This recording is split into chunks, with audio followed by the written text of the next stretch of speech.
ప్రకారం పూర్వజన్మలో చేసినటువంటి కర్మఫలం అనుభవించాలా వద్దా అనేది జ్యోతిష శాస్త్రం చెప్తూ ఉంటుంది అంటారు. పూర్వజన్మ కర్మఫలాన్ని అనుభవించాలి అట్లాగే అంటే అది తప్పు. మనం చేసేటువంటి క్రతువుల వల్ల ఆ యొక్క దుష్కర్మలు పోయి సత్కర్మలు వస్తాయి అని శాస్త్రవచనం ఉంది. అదే జ్యోతిష శాస్త్రం చెప్తూ ఉంది.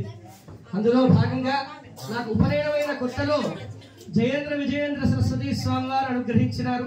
ఆ కొన్నాళ్లకి నేను భీముని మల్లారెడ్డిపేటలో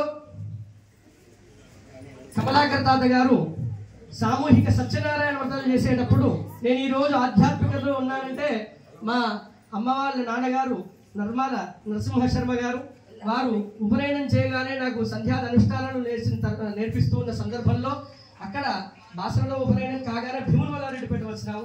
అప్పుడు